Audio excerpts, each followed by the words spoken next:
Malcontent News is a team of journalists, activists, and researchers with three key missions. A commitment to show an unfiltered view of the before, during, and after of key events, live, as it happens. To defend the First Amendment using our rights of a free press. And to amplify the voices of underrepresented individuals including Black, Indigenous, persons of color, and the LGBTQIA+ community. Our team is committed to seeking equality for all and holding those in power accountable. The easiest way to support Malcontent News is to bookmark our website at malcontentnews.com, like and follow us on Facebook, subscribe to us on YouTube, and follow us on Twitter, Twitch, Instagram, and in the Google News app. To provide financial support, you can become a patron, make a one-time donation through Venmo, or link your Twitch account to your Amazon Prime account and use your free subscription to subscribe to Malcontent News. Thank you for supporting independent journalism and for being a malcontent.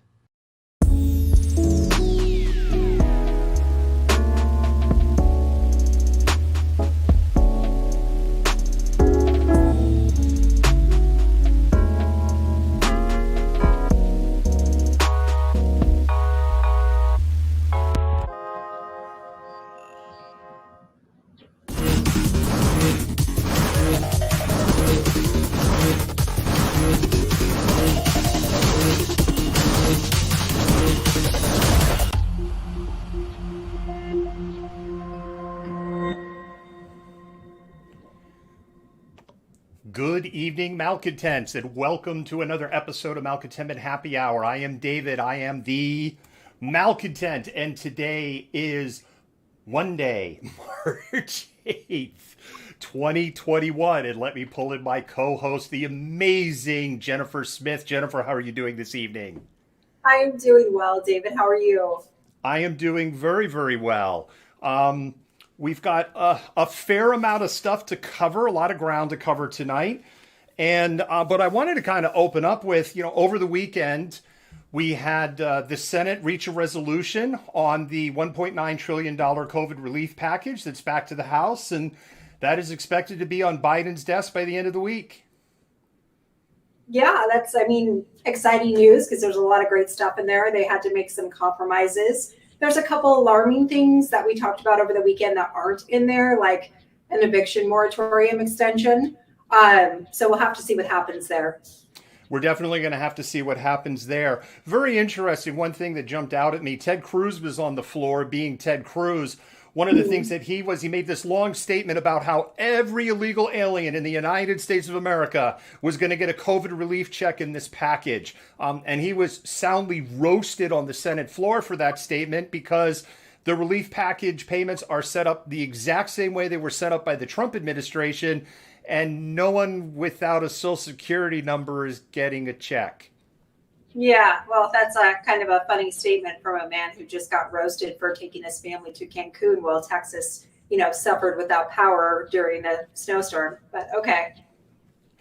It's like he's trying to see how much could I actually get away with and still probably get reelected because Texas. Sorry, Texas. I'm just calling it as I see it. Yeah, exactly. Jennifer, are we ready to start the land acknowledgement?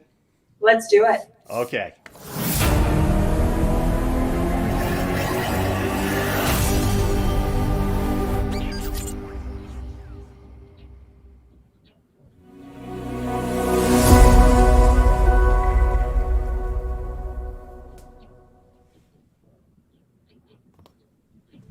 Malcontent News comes to you from Seattle, Washington, the occupied homelands of Coast Salish peoples. We are grateful to live and work as guests on these lands, the land which touches the shared waters of all tribes and bands within the Duwamish, Suquamish, Tulalip, and Muckleshoot nations. This land acknowledgement is but one small gesture in the ongoing processes of working toward repairing and sustaining relations with Coast Salish lands, waters, peoples, and their other than human kin.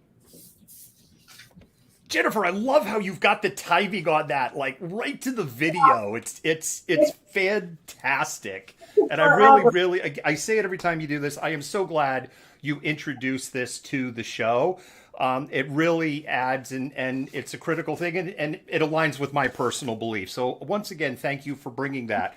All right, Malcontents, before we dive into story 0, we have a story 0. Couple of things. This is the time to spam those hearts. Go ahead and spam those hearts. Let those mods and admins know that you love the hard work that they do, along with our editors and researchers and our social media team and our associate editors and our contributing writers. Holy smokes, we have this big team. It's really amazing.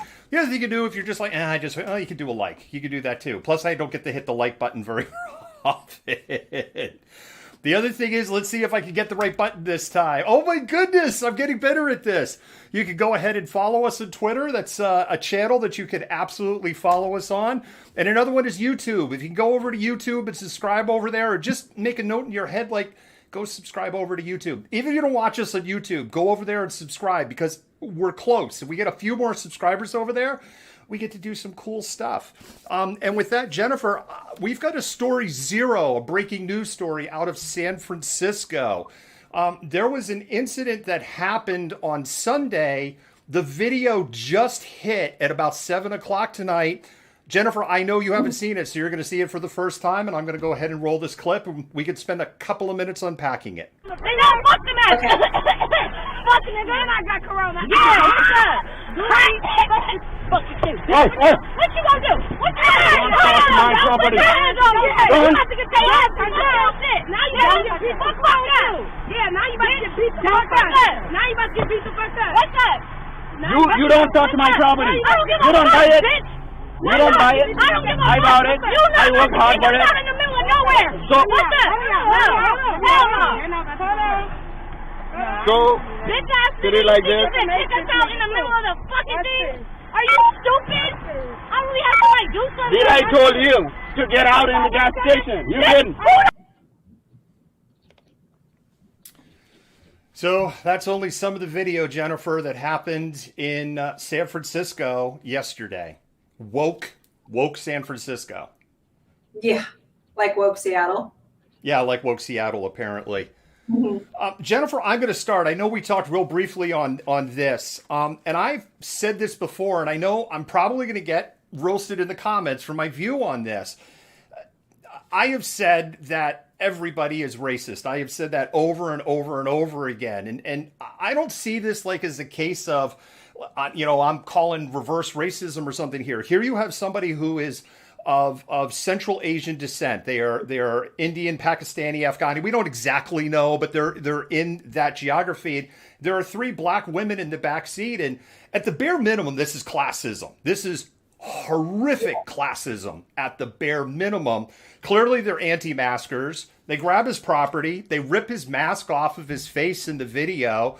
And he's trying to get him out of the car because they're refusing to wear masks. Yeah, no, and that's totally understandable. It's a safety issue. Uber has really strong policies about wearing masks in their vehicles, and you can be reported and actually, I think, banned now for refusing to wear a mask in a vehicle. I think I differ a little bit from you in wanting to call it racism. It's definitely discrimination, just because racism has such distinct connotations and usually implies a systemic power imbalance, but it's definitely discrimination. It's definitely classism. And it's definitely an example of, something where consequences need to be had for a failure to abide by the rules. And they should probably ultimately be banned from Uber permanently for their behavior, for the way they treated the driver, for refusing to wear a mask, for a number of things. Well, and on the subject of consequences, the driver has filed a claim against the passengers in the vehicle, the person that set up the Uber.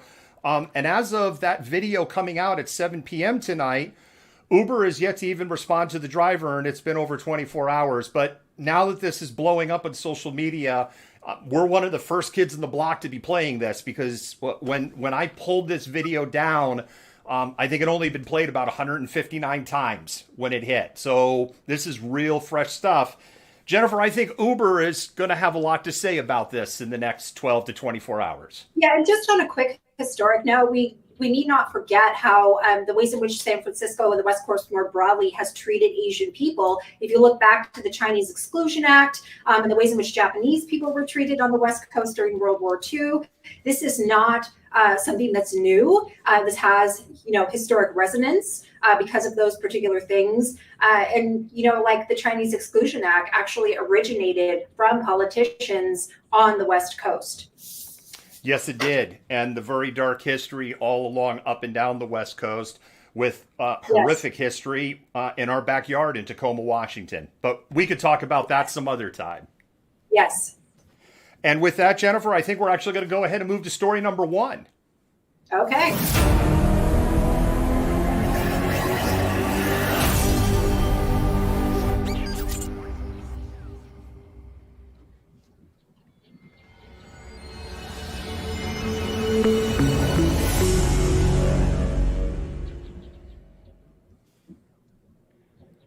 Story number 1 takes us right here to Seattle, Washington. It is the 51st anniversary of the occupation of Fort Lawton to the day, Jennifer. And I know, Jennifer, you're bringing this story to us. And with that, I'll turn it over to you. Yeah, so I know you have some video, and I just want to preface this a little bit. Fort Lawton is within what we now know as Discovery Park. This occupation took place, it began on March 8th. And lasted about 3 weeks and ultimately culminated with the United Indians of all Tribes Foundation acquiring a 20-year or 20-acre lease for 99 years, which is now where Daybreak Star Cultural Center sits. So on that, maybe we should go ahead and roll that clip. Not long ago, people believed the Indians were a vanishing race. But the Indians are not dying out. More and more young Indians are trying to learn about their culture and traditions. That doesn't mean just dancing and handicraft. It means returning to a way of life in harmony with the land and each other. Why don't you just say in your own words what you have in mind here? Senator, we'd like to be able to read it to you. How long is it going to take? It won't take too long, Senator. Dear Senator Jackson, Kanechatawpee Indian Council is submitting a proposal to obtain the United States Army land and buildings at Fort Lawton for use as a multi-service center and a cultural, vocational, and higher education center for all American Indian and Alaska Natives. A war dance was held. The plan to occupy the surplus land at Fort Lawton was announced. The next morning, Indians stormed the fort from every direction. Some climbed fences, some came up the cliffs from the beach, some rushed through the gates. The Army closed in on scattered groups of Indians. Women were knocked to the ground. Men were clubbed. Cameras were smashed. Movie film and tapes were destroyed. 64 people, the youngest of them 3 years old, were held all day in 2 cells. Next week, the Indians came again, this time in one group, silently climbing the cliffs in the dark of night, waiting just under the edge of the bluff until the first light of morning. And we don't want to interfere with the military operation. Let's have a flag of truce. Who's got a handkerchief? I did. Put it on the walkie-talkie. No, we must have it. Yeah. He said that, man, we can't stay here. We were informed that they had 35,000 troops at his disposal. And he will call them if necessary.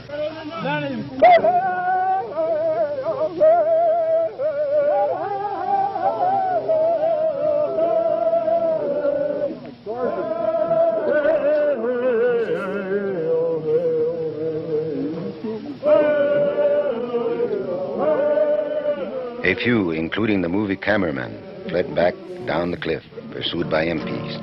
The others waited, allowing themselves to be taken away without resisting. Federal trespassing charges were filed against them. The Indians were defeated once again by the U.S. Army.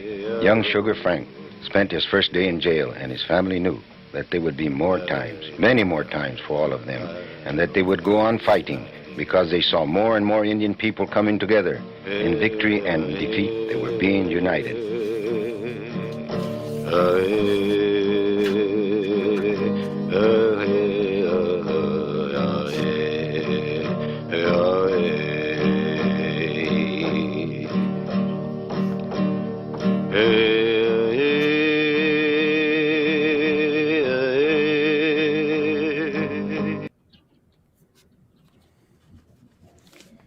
Thank you for that, Jennifer.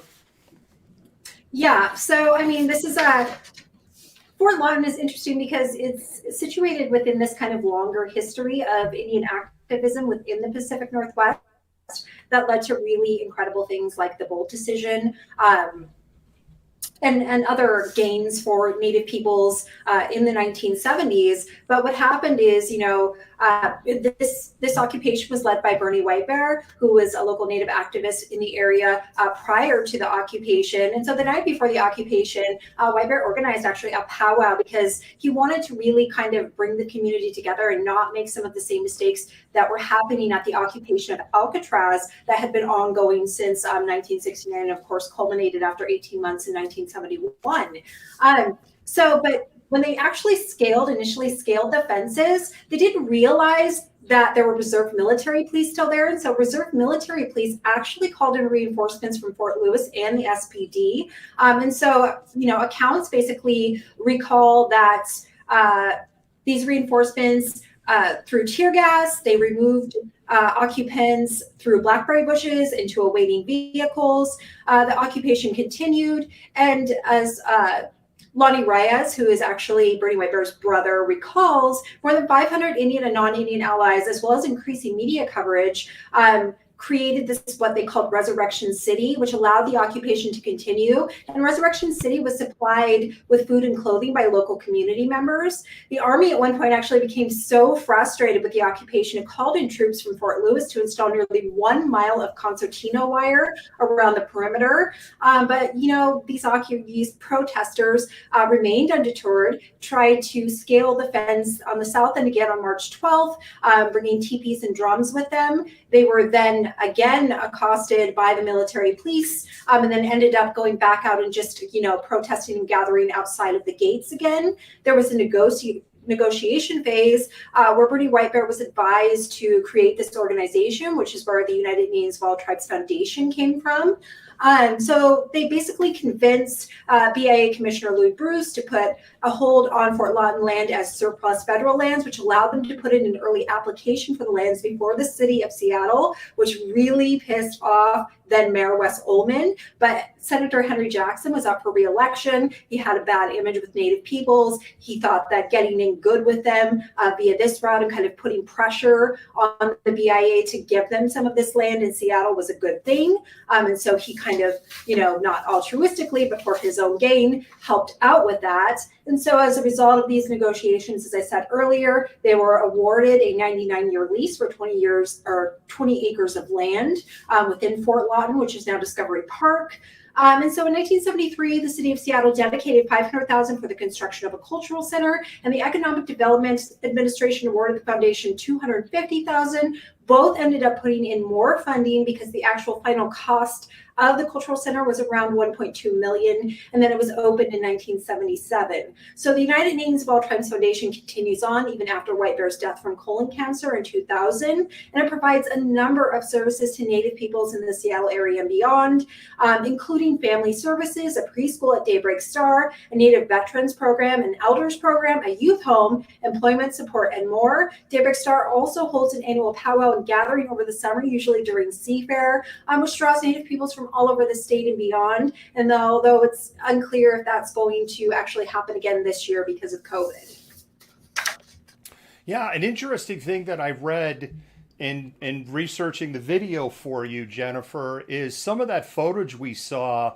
The producers actually buried their cameras in the film in the sand along the bluff, and then broke back into Fort Lawton in the middle of the night to retrieve it. They were about 200 feet away from the fence line on their way coming out when they were spotted by MPs, and they described the 200-foot sprint and climb over the fence as being akin to a prison jailbreak. To go ahead and retain some of the video and footage that we were able to play today. Yeah, no, and so when they went back in on the 12th, the MPs were ready for them. They were in full riot gear, ready for them and, marched on them, saw them, because they had actually timed the patrols to know when to cross the fence, because their intent was to, of course, occupy from the inside, to set up camp inside. Of course, that didn't happen. The MPs were ready for them. And so instead of, fighting with them this time, because they knew this was not going to be a good thing after how the first incident went down, they just employed tactics of nonviolent resistance and just went limp when they were grabbed, and then continued the occupation from outside. Jennifer, thank you so much for bringing that story to us tonight. I know that I learned a lot, and I really appreciate hearing about our local history, something, to be very candid, I wasn't aware of until 24 hours ago. Awesome. All right, so with that, I think we'll do a little pause for the cause, and then we'll move on to our next story. Okay.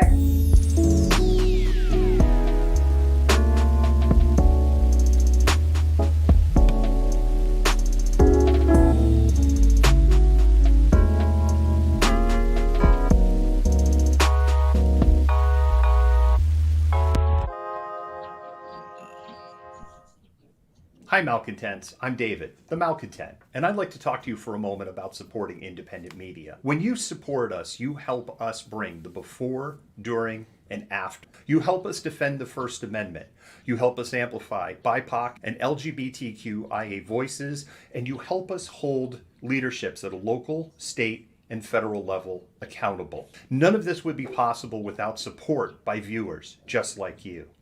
When you become a patron for as little as $5 a month, you help buy technology, safety equipment, and help cover travel expenses so that we can continue to bring you news that you trust. If you can't become a patron, you can do a one-time donation on Venmo, and your dollars will go to the exact same causes. With your continued support, we can continue to amplify BIPOC and LGBTQIA voices while showing the truth on what is happening in the world around us. Once again, thank you. Yes, and when you become a patron, you do help us continue to bring great work and great story like Jennifer just did about the Fort Lawton occupation. You help us with safety gear, paying for writers, and paying for some of the content, including some of the content that we're going to show you later on tonight.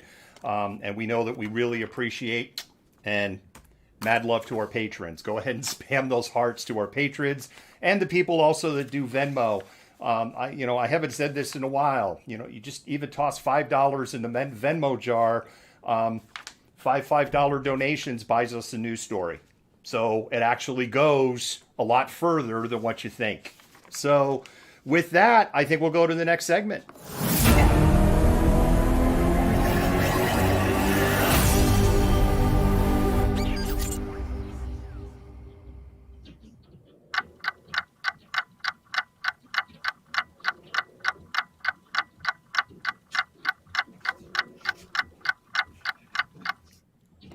All right, I'm seeing in the comments that it appears that there's maybe some problems with the relay chat with Restream tonight.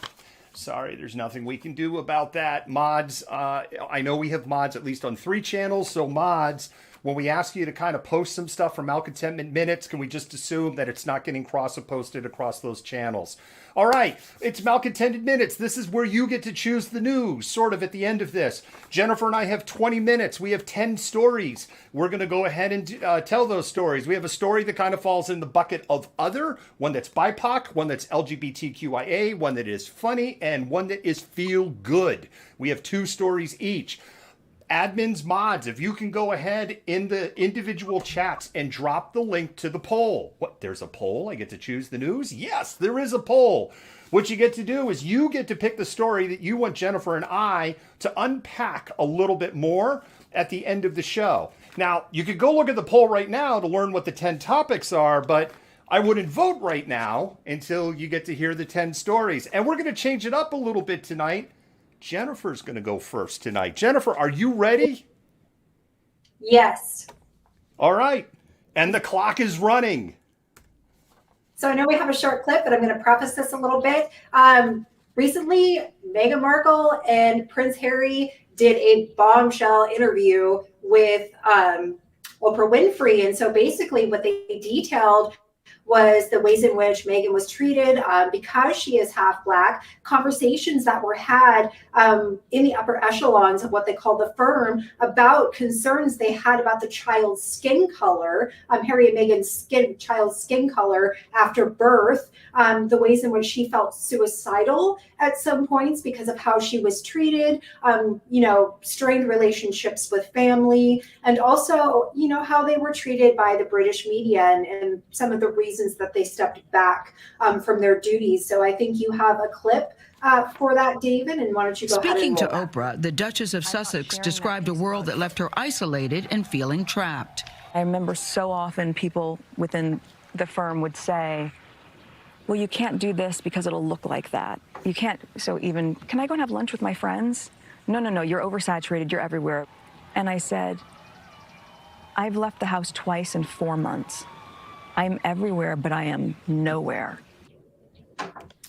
All right, I get about 35 seconds to unpack this. I didn't watch the interview. This isn't my lane. I will say, though, social media was blowing up with this last night. I saw a TikTok video, a really short clip, where somebody went into their kitchen cabinet where they had a Meghan oh my God, Jennifer, I'm drawing a blank on his name. Harry. A Meghan and Harry wedding plate, and they brought it and they dropped it into the trash can. So that was their opinion of that. If there's anybody that's come out losers in that story, I would say it's the royal family. And with that, I'm going to go ahead and move on to story number 2. Story number 2 takes us to Chattaroy, Washington, where I'll just play the news clip and unpack it a little bit. Mix-up between a deputy and a homeowner led to a shooting in north of Chattaroy, putting that homeowner in the hospital. Yeah, that's right, Kalai. The man who was shot, he was the one who actually asked for help from the Spokane County Sheriff's Office for extra patrols after he reported that there was a burglary on his property yesterday morning. Now, there was some confusion, though, because the Spokane County Sheriff's Office, they said that they didn't know that he would be returning to his property late last night. So right now, details are very limited, but we do know that Spokane County Sheriff's Ozzie Knezovich said that the man who owns the property doesn't live there. And while a deputy was doing the requested prowl check, the deputy came in contact with the property owner, and at some point, shots were fired and the property owner was hit. I'm just gobsmacked by this, but we're seeing more and more of this, of shoot some more, and ask questions later. Jennifer, you get about 55 seconds to unpack this. Yeah, when I watched this video prior to the show, I was like, what is even going on here? He calls out somebody because he thinks that there's a prowler and then gets shot by the police. Is that, what happened? That's just absolutely insane to me, that the same people that you're counting on to protect and serve and come and check out your home in case there's somebody trying to come in and potentially harm you or take your belongings, and you get shot when they come out.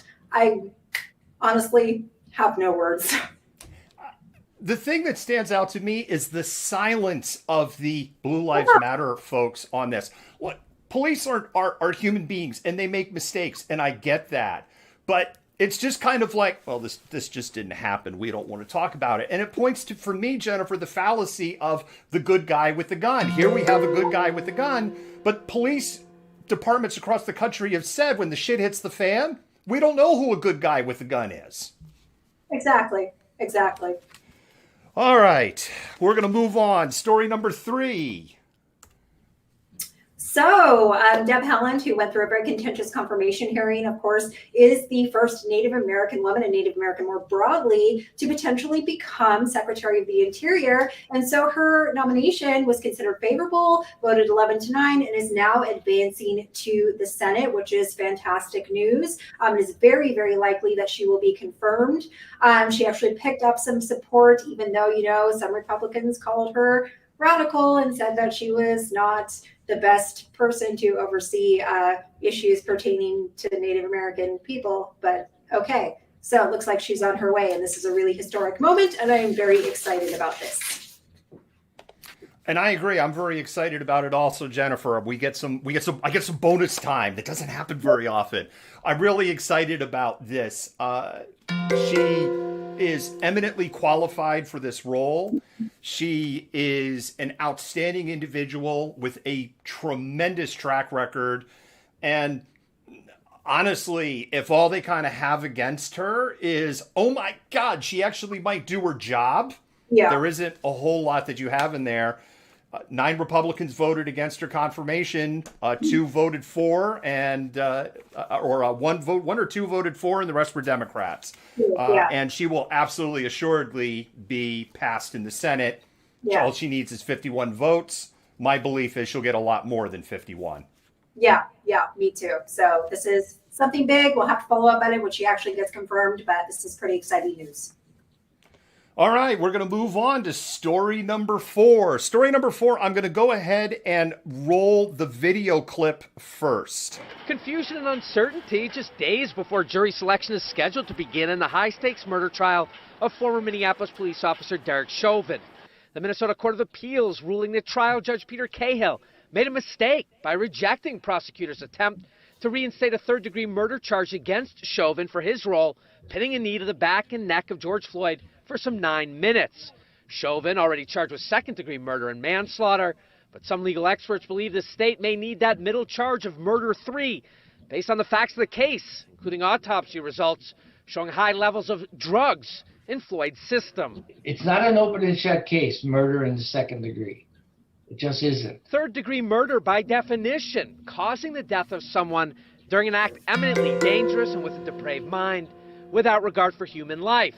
Long thought to mean a defendant needed to put multiple lives at risk, and not a crime by definition targeting a single individual. But the Court of Appeals recently ruled that's not the case, in upholding the conviction of former cop Muhammad Noor in the shooting death of Justine Ruszczyk-Damon. I think that clip actually ran a little longer than I wanted, Jennifer. I have a few seconds left. The root of the controversy is Minnesota's third-degree murder charge wasn't tried for an action against a specific person, but a group of people. However, former officer Muhammad Noor was tried and convicted under Minnesota third-degree murder law for the shooting death of Australian Justine Diamond in 2017. Yeah. That case is now with the Minnesota Supreme Court. Yeah, I really don't know. I don't have a lot to say about this. I mean, we're just continuing to have ongoing instances where people aren't necessarily getting consequences commensurable with their crimes. And yeah, it's a lot. I don't know, David. I got nothing here. Fair enough. We'll start the timer and you can go to story number 5. Okay. So, Pierre, South Dakota Senator introduced a series of amendments on February 1st, 2021 that would include protections for individuals identifying as lesbian, gay, bisexual, transgender, and Native American Two-Spirit in the state of South Dakota. Senate Bill 166 and 190 were introduced by State Senator Red Dawn Foster, an Oglala Lakota Democrat representing District 27, which includes Bennett, Haken, Jackson, Pennington, and Oglala Lakota counties on the Pine Ridge Indian Reservation. They're the first bill sponsored by Foster, who is serving her second term as a South Dakota state senator. And what's really unique about this is the inclusion of Native American peoples who identify as Two-Spirit, which is quite similar to what we would consider non-binary. So yeah, this is a big thing, a great step forward. I don't know that it will pass. It is South Dakota, but this is definitely a step in the right direction. Well, the unfortunate news out of South Dakota tonight is that Kristi Noem, the same governor that brought you the ad campaign, meth, we're on it. Go ahead and look that one up. It's true. We need a button. I need that button, meth, we're on it. That would be a great button to have. There is a anti-transgender bill that is landing on her desk. And tonight, Jennifer, Kristi Noem says she's going to sign it. Of course she is, because she's a horrible person. I mean, what else? Well, she has aspirations for 2024, some say. So gross. Ick. Yeah. All right, we're going to move on. Story number 6. In 1990, then President Bush 41, signed the Ryan White Comprehensive AIDS Resources Emergency Act. The act freed up millions of dollars in state aid to deal with the AIDS pandemic. But it had, or I should say epidemic, but it had a catch. In order to get the money, states had to pass laws criminalizing giving somebody AIDS. And so 37 states passed laws.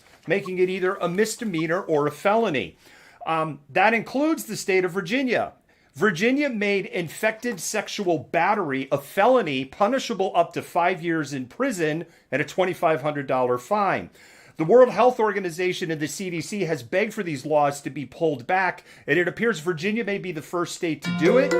On a bill that is currently sitting on Ralph Norham's desk, it would decriminalize passing AIDS to someone else. There's no indication of what his intentions are, but most believe that he will sign the bill. It's a very interesting contrast in criminalizing giving somebody AIDS in an era where we don't want people wearing masks if you have COVID. Jennifer, you get 45 seconds to unpack it. I think this is so interesting to me because a lot of people that have HIV, the virus that causes AIDS, don't necessarily know that they have it. And so penalizing somebody for potentially transmitting something that they don't know they have is highly problematic. And it's just been recently that they've allowed, like the Red Cross for gay men to donate blood. So I understand at the time the fear and the concern about the virus and why they potentially thought that was an issue, but there's so much underlying discrimination directed at the LGBTQIA community because of AIDS, particularly gay men, that I think it's long overdue for the decriminalization of something like that, especially in the context where somebody doesn't know they have it and transmit it. So I don't know all of the fine details of the law, but I'm curious to see what happens and if he's going to go ahead and sign it. All right, we'll go ahead and set the timer, Jennifer, and story 7. Oh, yes. This is interesting. This is like something out of Pawn Stars or Antique Roadshow. An unidentified man from Connecticut went to a yard sale and bought a $35, what looked like, decorative Chinese bowl that ended up being from the 15th century and worth $350,000. I know we have a clip and it's a little bit long, so go ahead and run it. Well, wait till you hear about this. A yard sale discovery is now a major treasure, valued at up to $500,000. As soon as we saw images of this, we immediately knew it was. Angela McAteer, Senior Vice President and Head of Department for Chinese Ceramics and Work of Arts at Sotheby's in New York, tells us this bowl was purchased at a Connecticut tag sale for just $35. It's estimated to be worth between $300,000 and $500,000. So the bowl itself dates to the early 15th century, product made during the reign of the Yongle Emperor, who certainly in terms of Chinese history is one of the all-time great emperors. Who edits these damn videos? Fire their ass! No. I can't. I don't have the authority. That was not CBS Harpo Productions. We did have the beginning part of it correct. This is just one of these stories So, Jennifer, I do have a yard sale story. I have a first pressing original copy release before it went to the general public, so a promotional release of Roy Orbison's Oh Pretty Woman 45. Oh. I cannot remember what is on the B side. I picked it up at a yard sale literally decades ago for 50 cents. And it's worth stupid money today.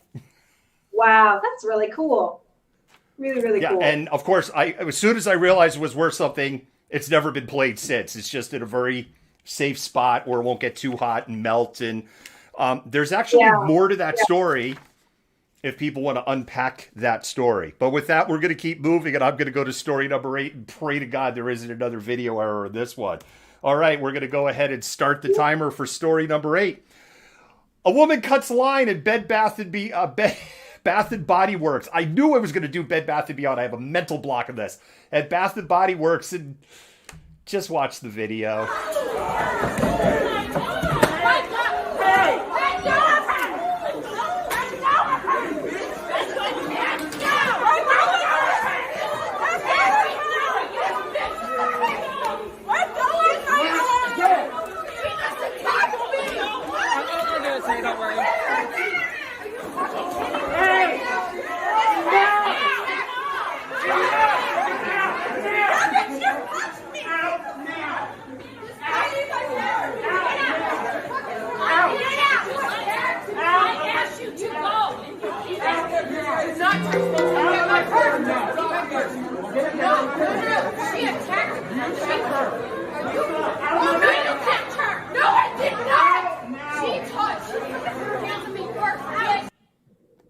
And yes, that was for cutting the line. That's why all that went down. I've never seen a group of women more in desperate need of stress relief candles in my entire life. Jennifer, you got 45 seconds. Yeah, that's super dramatic. I actually was at Nordstrom Rack the other day, and there were some women fighting in line there. I can't remember what I was buying, but there was something going on. It was actually the cashier and a customer, and then the manager had to come over, and the customer ended up being removed. So I don't know what's going on. Maybe there's something in the water this week. Maybe it has something to do with International Women's Day, and people are just on edge. I don't know what's going on. That is a super dramatic reaction to line cutting. Just to answer a couple of comments, had nothing to do with race, had nothing to do with masks. A group of women cut the line in front of the other group of women, and there you go. That was the reaction to it. America, you gotta love the greatness. All right, Jennifer, you ready to bring us story number 9? Yes. So this is exciting news out of the NFL. Maya Shaka is hired as NFL's first Black woman on-field official. Shaka has officiated at the college level, including stints in the Pac-12 Conference and the Conference USA. She also has experience from working in the XFL during the 2020 season, according to the Bleacher Report. That league's season, of course, was cut short because of the coronavirus. Shotgun Thomas made history in 2014. That's Sarah Thomas, when they both became the first female officials to work an FBS bowl game between Washington and BYU. In 2014, Shaka was chosen for the NFL's officiating development program, which identifies top collegiate officiating talent to expose them to some of the same experiences as NFL officials. So basically, she said on Today that she learned of her promotion on Monday from Wayne Mackey, NFL's Vice President of Officiating and Evaluation and Development. And she has a bachelor's degree from Norfolk State University, where she majored in health, physical education, and exercise science. She also participated in the Teacher Certificate Program and was a member of the Health, Physical Education, and Exercise Science Majors Club. And she's, very excited to, for this opportunity. And I think this is extremely exciting news. So I have mixed feelings on this. I'm really happy for her. I am really excited for this. I am really excited the NFL has another woman ref. I'm excited that it is a Black woman, but I just go right back to Colin Kaepernick and what they did to destroy his career over taking a knee for the national anthem. And then this created this whole thing. Well, why can't they just peacefully protest? Well, I'm sorry, but Colin tried to peacefully protest and you had a shit fit over that and destroyed his career. So I'm really torn on this. So I'm like golf clap, and the golf clap is not directed at her. It is just directed at the NFL. Absolutely. Cap still has mileage on his odometer, and he should get a legitimate chance to play in the NFL again. That's my view. And until then, I agree. But I am excited for her. So Totally. Yeah. We're absolutely on the same page for that. That's why I say my feelings are mixed. For her, I'm super excited. And for all the right reasons. But there's part of me that Jennifer, it's just like, this is the NFL trying to polish their image, and it's just gross. Yeah. All right. This brings us to story number 10. Story number 10. Maybe the cat watched too much Jersey Shore and just got sick of it. Or maybe he was tired of the New York Giants and wanted to go to a city with a winning football team. But either way, one lucky cat has been reunited with their cat brothers and has a 4-year story to tell, and how he or she ended up in the Steel City. A cat who went missing in New Jersey in 2016 somehow ended up in Pittsburgh. Nova was a young cat when she went missing just before Christmas in 2016. More than 4 years later, she turned up in Pittsburgh. The shelter animal friends helped reunite Nova with her owner and her kitty sibling. I'm sure that cat has more stories to tell than most humans. Katie Johnston for KDKA News. Jennifer, you got a minute and 20 if that's what you want. No, I don't, how am I supposed to even unpack that? The cat, was missing from 4 years and went between states. I mean, I'm happy that it's found its way back home. I wish my kid's parakeet that flew out the window 4 months ago would have that kind of journey and get its ass back home, but I don't foresee that happening. How does a cat from New Jersey meow? They just like, yo, fucking meow. What's the F-bomb? Yeah. This is racist. Perhaps. I got your cat. I got your cat right here. I'm from Jersey. You want to go? We'll go right now. All right, enough of that. Jennifer, we were like 20 minutes. Wow, we did it on time? We totally did it on time. We're like at 20 minutes, 30 seconds. Wow. All right, and with that, we're going to do a little brief pause for the cause. We're going to go to our next segment.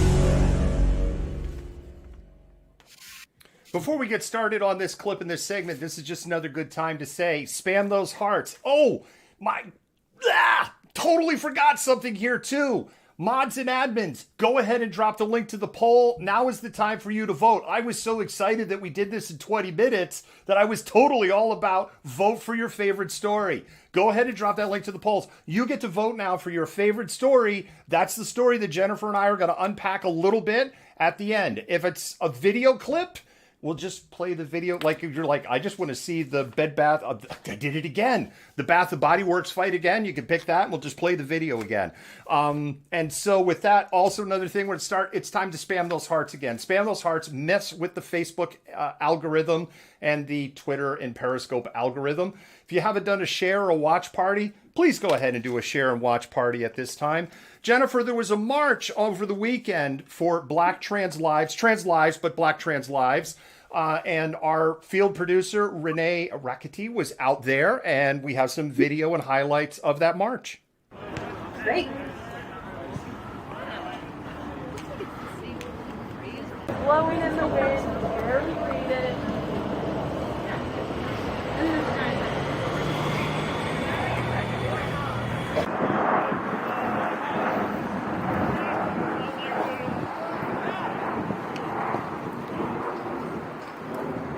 You don't have to treat us different. And she was a person of color too, actually.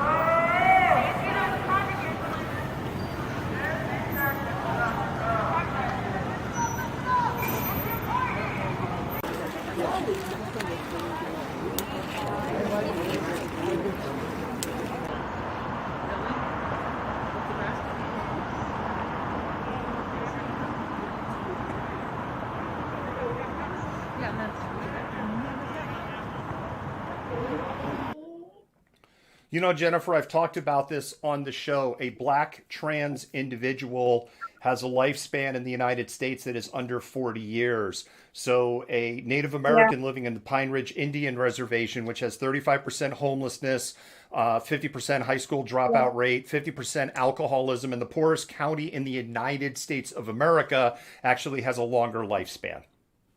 Yeah, no, it's absolutely horrifying. And I just don't understand why people are so up in arms over transgender people. What does it matter? What is it challenging? Why is it so challenging for some people to accept? These ingrained stereotypes that we have in the context of gender roles in our society are so problematic. When we see that day in and day out in the ways in which transgender people are treated. Yeah, I saw a video. I'm thoroughly addicted to TikTok. Go ahead and sign up for TikTok so you can follow our TikTok. And I've just ruined your life with that advice. But I'm thoroughly addicted to TikTok right now. And I saw a video on there.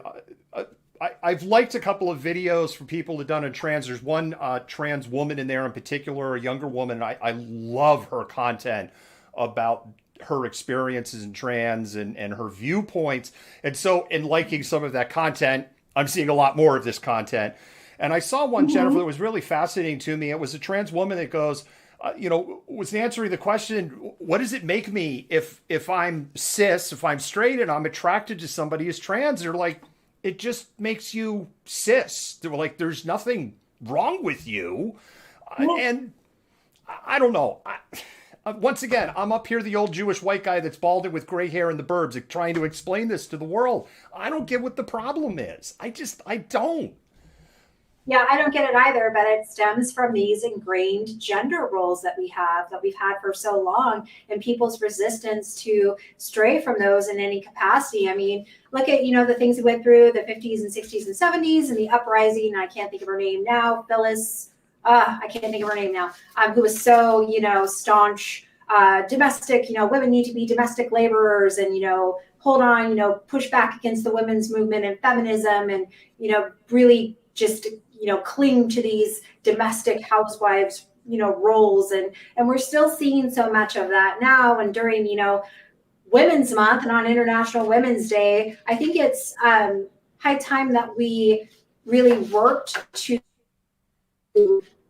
push back against, what are these very patriarchal gender norms. They stem from the patriarchy, and men have over the course of history defined what women's roles are, and women have for the most part went along with this because a variety of reasons, but oppression and a variety of other things. You have some women who are still from particular generations who are still very much holding on to these ideals. But I think it's time we, really push back against these patriarchal constructions of what constitutes gender norms in our society and stop worrying about who is identifying as what, because really in, the end, it's none of your fucking business. At the end of the day, it is anybody's business. And one of the things that I've really appreciated, we had Nikhila Rice on the show here a couple of months ago, and the work that she has done in collaboration with the Black Action Coalition and Eastside Embrace, and doing things like Black Joy festivals, and the highlight that they put on Black trans and trans artists in general. We have a thriving art scene among the trans population here in Seattle. And right now, because of COVID, they are as a group struggling because they are cut off from their work.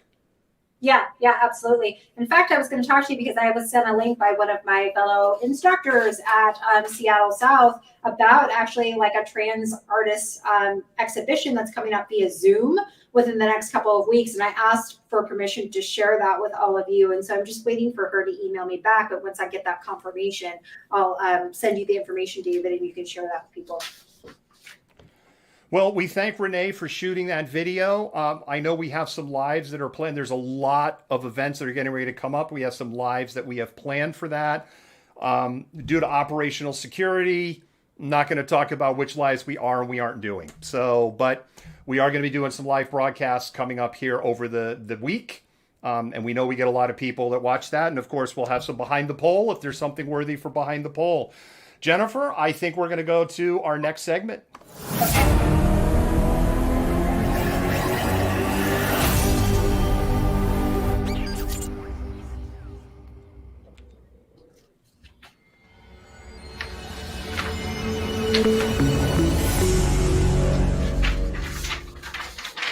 All right, and our next segment is COVID Fast 5. We've got 5 stories that are up to date on COVID information, and we're just going to go ahead and go. Jennifer, I think I'm going to go ahead and start first, if you're okay with that. Yeah. I'll be the bearer of bad news tonight, then you get the good news story afterwards. First, we're going to start you off with some bad news, Malcontents. Researchers investigating the mutation of COVID from the UK, Brazil, South Africa, and California are reaching a sobering conclusion on the South African variant. There was already indications that the South African strain was resistant to the current batch of vaccinations, to the point that the country of South Africa stopped using the Pfizer vaccine. New studies are now showing it's very resistant to the Moderna and Pfizer vaccines, supporting what South African researchers indicated at the start of this year. There is some good news in this, though. Early tests of the Johnson & Johnson vaccine shows that it's less effective on what are the dominant strains right now, but it is particularly more effective on the South African variant. Oh, that's interesting, because I was actually having this conversation with somebody earlier today, wondering if that would be the case, because they were talking about how a colleague of theirs had gotten not feeling well after the second vaccination dose, which I know is quite common. And they're like, why don't you just get the one vaccine? And we were discussing efficacy and whatever. So that's good news. I'm going to have to relay that to them. Yes. All right, moving on. Maybe the fears of a new wave of COVID being caused by spring breakers won't happen. Some colleges have taken bigger steps to prevent travel, including the UW, not offering spring break this year and continuing classes. Many more college students this year are indicating they are begrudgingly going to stay closer to home this year. This isn't to say there won't be crowds in the usual hotspots, but appears sanity may prevail. I know that we haven't gone as far at the UW as saying, hey, no spring break, but they have put out several emails and other things stating, hey, we would really strongly advise you not to travel and go home during spring break. And apparently, looking at the data, the travel data, Jennifer, and like airline ticket sales and hotel bookings, the conclusion is a lot of students are taking that advice to heart this year. Yeah, good to hear. Good to hear. Yeah, it is. It's good news. Let's go on to story number 3. On Saturday, the United States set a vaccination record, immunizing 2.9 million Americans for COVID-19. Washington State is now immunizing 45,000 people daily and is ready to accelerate further as soon as they can get their hands on more vaccination. The supply and distribution issues that we saw last month, caused by the dramatic winter weather across most of the United States, has stabilized. As of this writing, so when this was written about 4 p.m, 91 million doses have been administered. 31 million Americans, almost 10% of the population, have now had both doses. At 2.9 doses per day, Jennifer, the entire country theoretically will be immunized in the next 120 days. We already know that 30+% of the population is saying, over my dead body will I get a vaccination? And COVID's got a message for them. Yeah, no, exactly.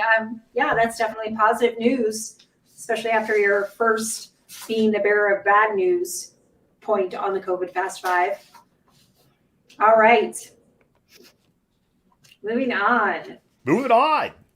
With over 525,000 COVID deaths and more COVID deniers coming forward going, I was wrong, the number of Americans wearing masks is actually going up, which is fantastic news, right? Over 89% of Americans state they wear a mask at least some of the time, the highest it has ever been. According to the American Medical Association, the AMA attributes the change in attitude coming from more people being directly or even indirectly impacted by the severe illness or the loss of a loved one. The news isn't perfect. Although 89% of Americans are now wearing a mask some of the time, the number that is masked up all the time outside of the home continues to hover around 50%. Yeah, the 50% number isn't great, but up to 89% of Americans going, I wear a mask at least sometimes, is a huge improvement from when we're at 4 to 5 months ago. And as you said, Jennifer, what the AMA, their study indicated was so many people now are like, well, I know grandma that died, or I know this aunt that died, or I've got this friend and they're a long hauler now and their lungs are destroyed and they've got, blood clots in their legs. And that is the motivator. Last year, one of the things that we were saying here on the show is that people won't start taking it seriously, unfortunately, until the bodies start piling up. We never reached the point of literal bodies in the street, but unfortunately, the number sickened and the number died has just reached a point that a lot of lives have been impacted. And so people are going, well, I need to wear it. The thing I wonder, Jennifer, on the 50% wearing masks all the time. Like, for instance, I'll freely admit, if I go out for a walk, I'm not wearing a mask on a walk. I'll carry a mask with me, and all of a sudden I'm like, whoa, there's people around. The mask is going. Or if I walk up to the mailbox, I'm not wearing a mask. Now, April of last year, I wore a mask 100% of the time. I just was like, it is just lingering death all around me. That was my view. And we know a lot more. So I'm really curious on that 50%. How many people in there fall into that category of, well, if I'm out for a walk in the woods, I'm not wearing a mask versus. Yeah, I definitely fall in that category. Yeah. Right. So is it 100% you're wearing a mask whenever you're sipping? And we don't know. And the data wasn't available fully in that story. All right, moving on. Story number 5. In a sign that the light at the end of the tunnel is near, the CDC has advised that people who are immunized, both doses, can now have small private gatherings in their homes without masks and without maintaining social distancing. So 31 million Americans right now are able to take a big leap forward towards normalcy. The CDC still recommends wearing a mask in public even if you are immunized. The immunization works not just in preventing the disease, but lessening the symptoms for many people if you get sick. So the ironic thing is you could still get infected with COVID, but your odds of being a spreader and asymptomatic carrier are much higher, which is why they want people to still wear a mask for now until we have a majority of the population immunized. Oh man, single people are going to be rushing to get their vaccinations. You know, you get vaccinated, you can have people come over to your house. You know, quite an exciting thing after a year of quarantine. Another thing that I've read, Jennifer, is they're saying that resistance to the vaccine is starting to go, you know, because they've been vaccinating people for over 3 months now and nobody's grown a horn out of their head or turned into a Cronenberg. That's a Rick and Morty reference. Yes. That's good news. It allays a lot of, you know, those unfounded concerns people had. All right, Jennifer, that's it for our COVID Fast 5. I think we're going to do one more really brief pause for the cause. And then we're going to go to our final story. Make sure that you vote in our poll. Go to our poll and vote. You've got maybe 5 to 8 minutes left to vote for your favorite story that you want Jennifer and I to unpack a little bit more. And with that, we're going to do one more little pause for the cause. Black Coffee is a hub for communities and a hub for meeting people, making friends, and understanding.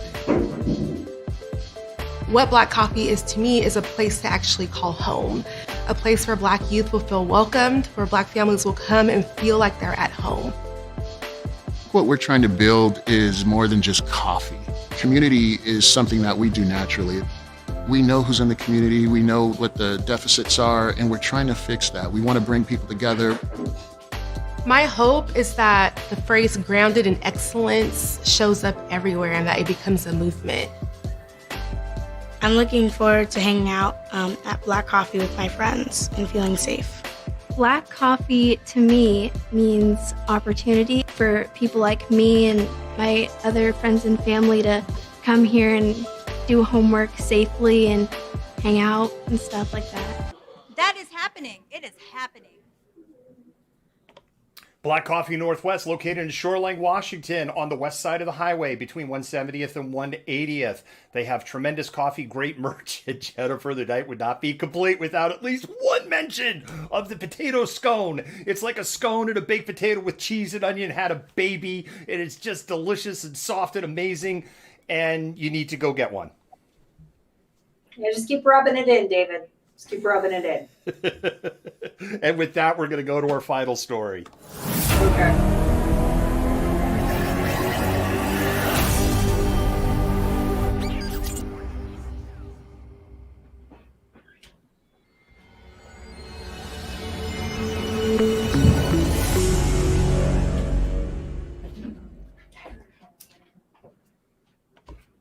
All right, this moves us on to our final story, which is about one particular animated skunk, Pepe Le Pew, a staple of the Warner Brothers cartoons.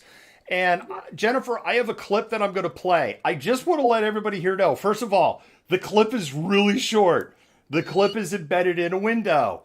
Warner Brothers is super touchy on their copyrights. So Facebook, people watching on Facebook, if we get knocked off the air, I'm reading that that Twitch is being twitchy tonight. I've seen that in the comments. So I'm going to point people to YouTube. If we get knocked off the air on Facebook, you can go to YouTube. The channel is Malcontentment Tango. The stream will be right up there. And Jennifer, I really have done everything I can to try to wrap this clip in a way that we hopefully don't get knocked off the air. But I do want to play this little bit. Okay. Ah, my little darling, it is love at first sight, is it not? No? Do not come with me to the Casbah. We shall make beautiful music together right here. Yeah, so here we have this video of Pepe Le Pew.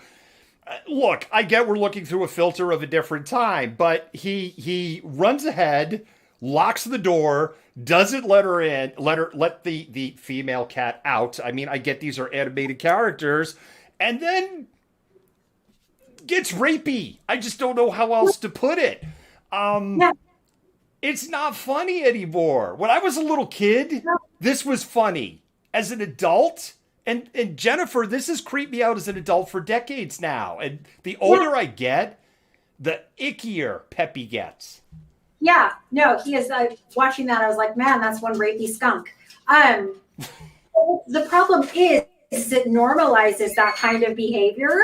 So when you're a woman or a man or, a boy or girl or whatever growing up, you see this and think that it's kind of acceptable.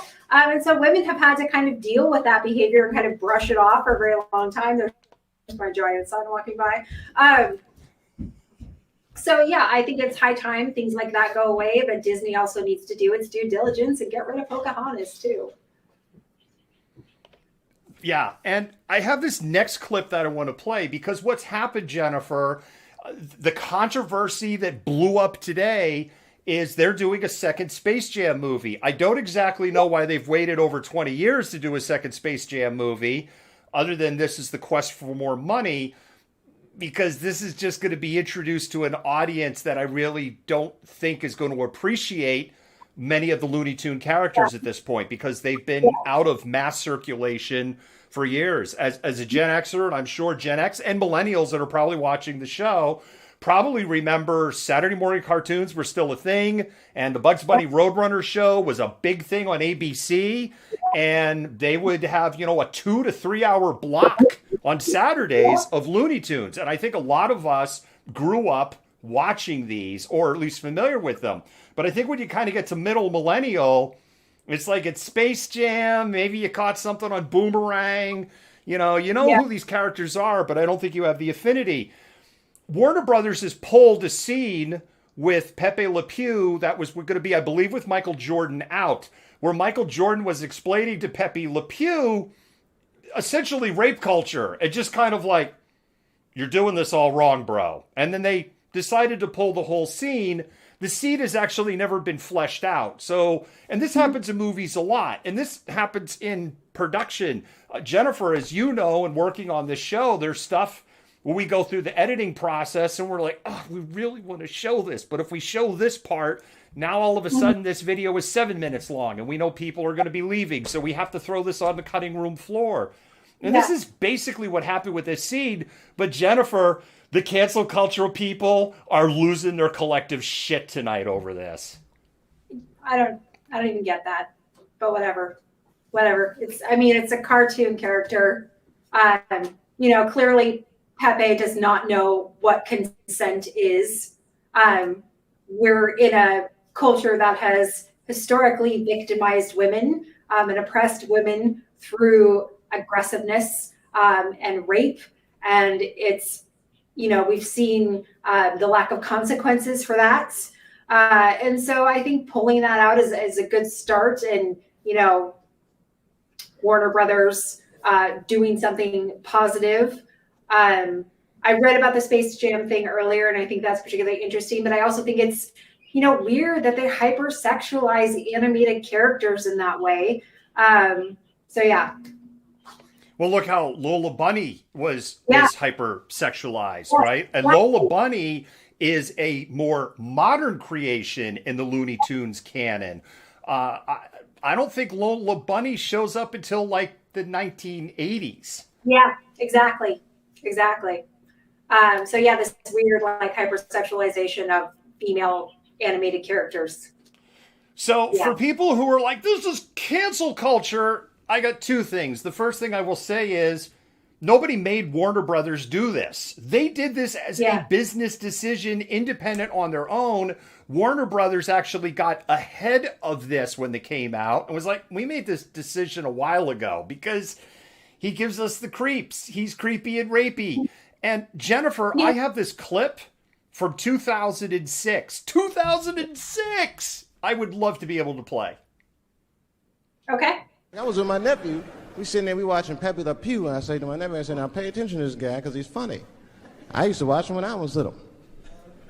And we watched Pepe Le Pew, and I'm old now. I'm looking like, good God, what kind of fucking rapist is this guy? Like, take it easy, Pepe.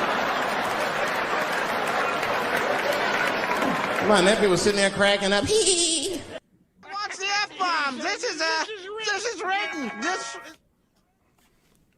Dave Chappelle, 15 years ago. And this was my view 15 years ago too. It's like, this guy's rapey. It's gross. Yeah, no, it's like he doesn't take no for an answer. And you just, this poor cat who's supposed to be representative of a woman, right? Basically, it's like, just give in and he'll stop, doing it. And so women have to deal with that for like, how long now? What? I don't know. I'm not even going to try and guess a time right now. But that's been a common thing women have dealt with is, potentially someone is putting you in an awkward position and do you fight and potentially get overpowered and hurt yourself or get hurt? Or, do you give in and, they potentially go away afterwards. So that's a very problematic precedent to set with Pepe's behavior. And I'm, glad that he's being removed and called out for being a weird, rapey skunk. I think one of the things, too, that's lost on a modern audience, including our generation, Jennifer, is Looney Tunes were not created for kids. No. They were created for adults. They were played in movie theaters as cartoon shorts before the main story, during an era when if you wanted to see news like this, you would go to the movie theater to watch Movie Toe News or Newsreel and this was part of that whole entertainment experience of going into a movie theater. Pepe Le Pew was not made for a juvenile audience. No.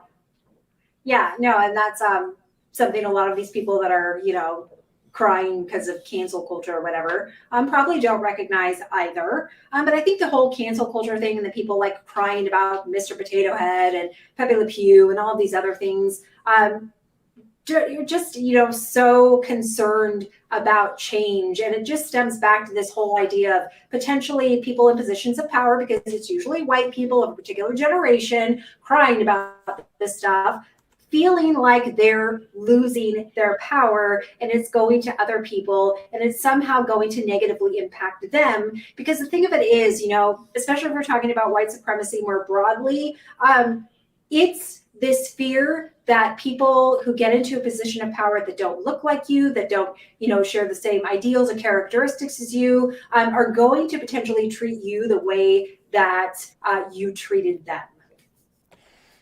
And to add to your point, and it's something I said earlier, no one forced Warner Brothers to do this. There weren't people with pitchforks outside of their studios. They made a business decision.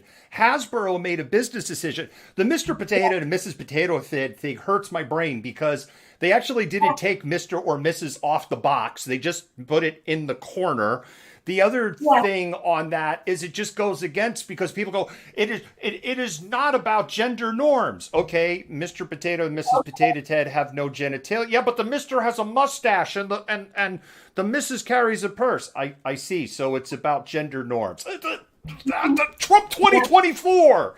Right? I mean, that's all they have. It's the same thing with Dr. Seuss. No one made Dr. Seuss pull these books. Dr. Seuss's heirs looked at these 6 books that, other than what I saw in Mulberry Street, I read that. That's the only one of those 6 that I was like, I know that book, and I read that book. The rest of them were like, that's a Dr. Seuss book. Like, I saw some TikTok video. It's like, let's see if we can find something racist in Cracker Barrel. And they go with the camera and they walk right up to the book, The Cat in the Hat. And it's like, they're not pulling Cat in the Hat. Yeah. No, exactly. Like I said, people are so afraid of change and so afraid that they might lose that position of privilege and power and get treated the way that they've treated other people, that they just rail against it without even understanding or even trying to understand what's at the root of these changes. Jennifer, what were the people politically aligned that were burning the Harry Potter books? Who wanted to cancel Harry Potter, protested the Harry Potter movies? I seem to remember that. Yeah. Didn't they want to cancel the Girl Scouts 7 years ago because the Girl Scouts did this tweet that they twisted as the Girl Scouts were pro-abortion? I mean, why would a woman-oriented organization care about women's reproductive health and women's rights? Yeah.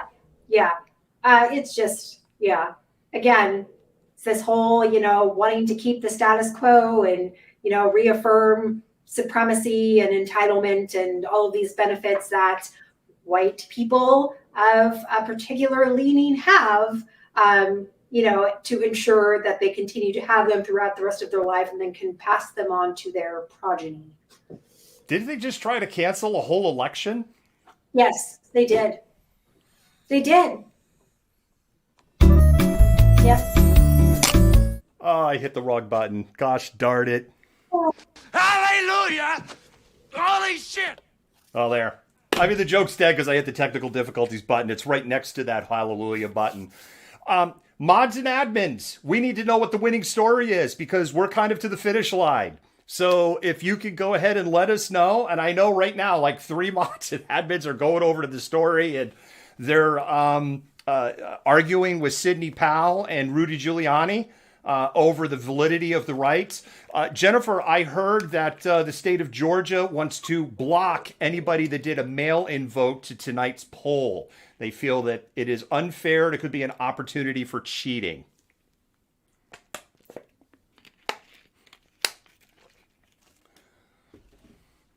We're just waiting on the mods and admins. I guess while we're waiting for the mods and admins, this is what I'm going to do. I'm going to do a little pause for the cause.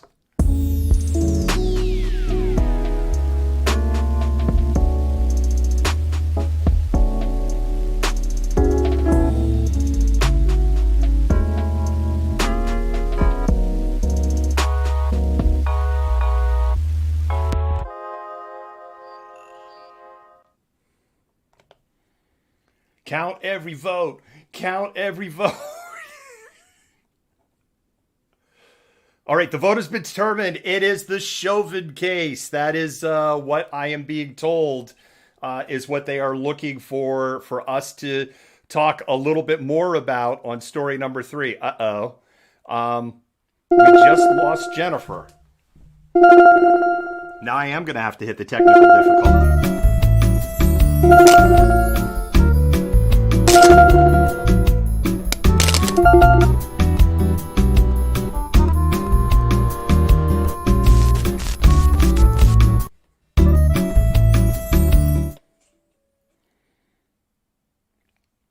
We lost Jennifer. Actually, there she is. Welcome back. I don't think we can hear you, or I can't hear you. Can you hear me now? I can hear you now. Okay. Yeah, sorry, my connection froze and I had to reconnect.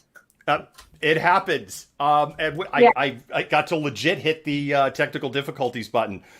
So the Derek Chauvin story out of Minneapolis, that is the one that won in the poll, Jennifer. So I kind of glossed over really quickly in that story on what the situation is and the situation with Officer Noor, or I should say former Officer Noor, and the shooting of Julie Anderson. So she called saying that there was potentially a rape or assault going on in the back alley behind her home. While she was back there to investigate, Minneapolis St. Paul police showed up, I should say Minneapolis police, and she was shot dead in yet another example of shoot some more, and ask questions later. And very interesting, Jennifer, because one of the things that jumps out at me on this case is very attractive, blonde, white woman shot by Muslim, dark-skinned new police officer. And, all of a sudden, we had the heart and will to convict a police officer for misconduct and reckless conduct in the carrying out of their duties. And what we've learned today in the Derek Chauvin case, actually create new case law to make it happen. Amazing how that worked, isn't it? Yeah, it's absolutely insane. And of course, I mean, if you look at like even throughout, after the development of the KKK from the mid-19th century through the progressive era, like one of the fundamental tenets was protecting the, fragile white woman from the dark-skinned lascivious male. And so like the KKK, when it rebranded itself in the early 20th century, that was like, its primary, fundamental point is, we're just trying to protect white women's virtue. And that's why we're so against, the integration of Black people into society and, why we think that, Jim Crow and all of this other racist bullshit is a good thing. Yeah, exactly. The appeals court said the judge got it wrong. However, the appeals court did not say, and you have to reinstate the third-degree murder charge. They kicked it back to the judge to make it his problem, essentially. And that feels like playing politics to me. Yeah, absolutely. It's just, the system is so fundamentally broken right now. Like, I don't even know where you would begin to repair it. I don't know what the solution is. Do you burn it down to the ground and rebuild it? I mean, what has to happen? This, systemic racism and things that function, of course, systemically through things like law, notions of law and order, whatever, are so entirely problematic and so ingrained. I don't know what the solution is for that right now. Well, exactly. The reason that prosecutors want this third-degree murder charge is the middle charge that's on the table against Officer Chauvin.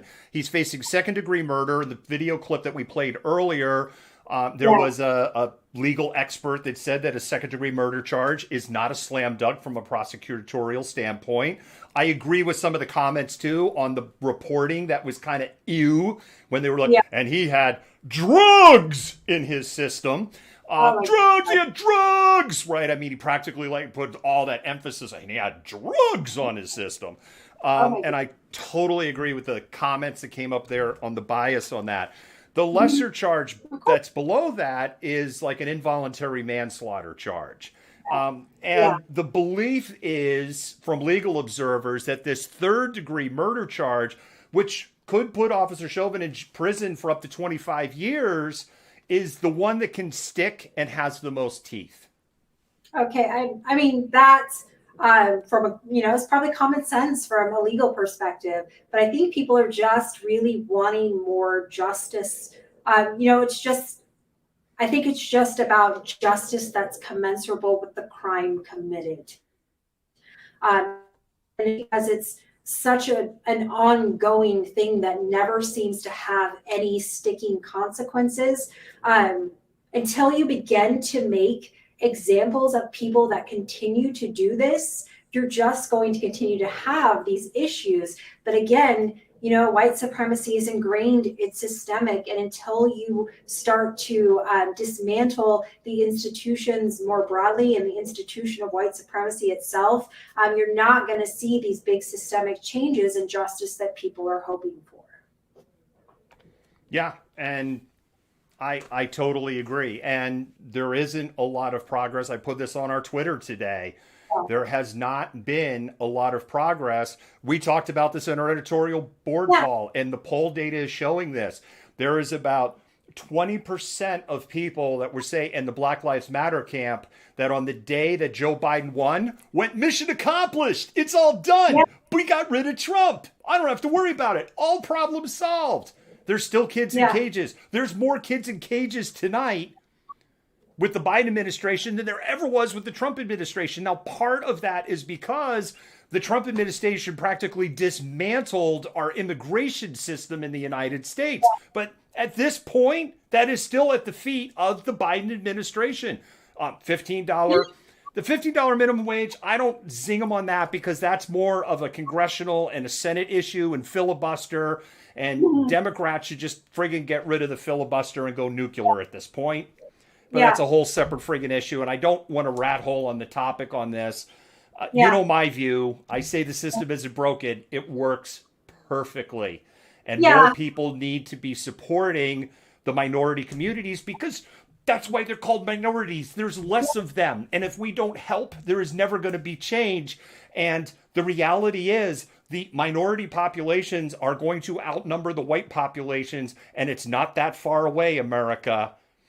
And you do not want to be in a position 50 years from now if the white population has become a lot more of a minority and you get the view of it's payback time. And I'm not saying that to be a fear statement, but you don't want a generation to look back and go, well, they treated us like total crap, because we have examples of that, Jennifer, in the African continent right now. Yeah, no, exactly. And I think, people read those statistics, and again, white people of particular demographic and political leanings are horrified of that, that they could potentially be the minority and get treated the way that, they've treated others for, hundreds of years. So rather than adjust their behavior and try and not make amends, but continue, begin to ally with these, oppressed populations and minority communities, they, double down on their super racist behavior and try to guise it as like protecting social norms and tradition. And we're seeing that with measures on 12 to 14 states against trans youth. And we're seeing that in measures in over 20 states trying to chip away at the Voting Rights Act. Yep, exactly.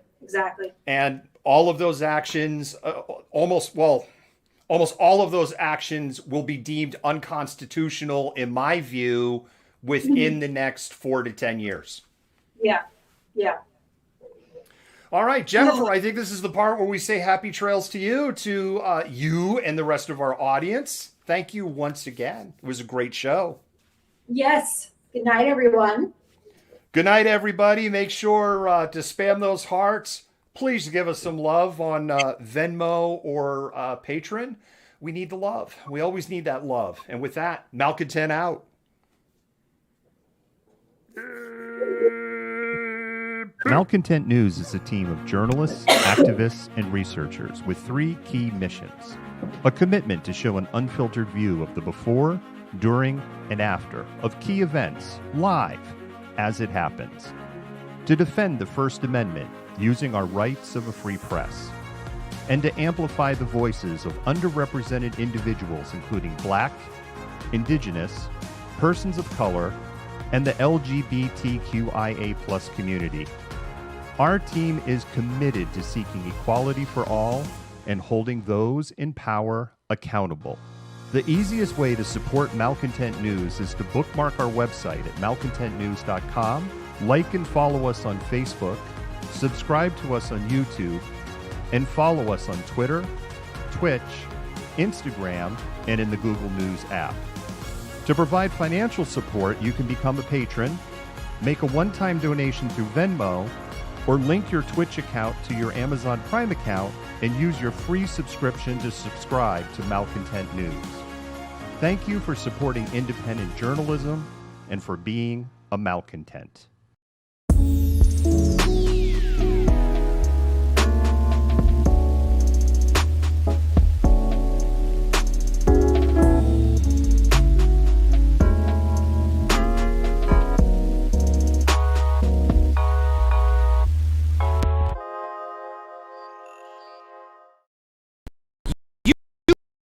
You're the malcontent. Nobody wants to hear the nonsensical ravings of a loudmouth malcontent. Oh, fuck you! You are the biggest hypocrite on the face of the planet. I say that you're a terrible reporter. That's what I say.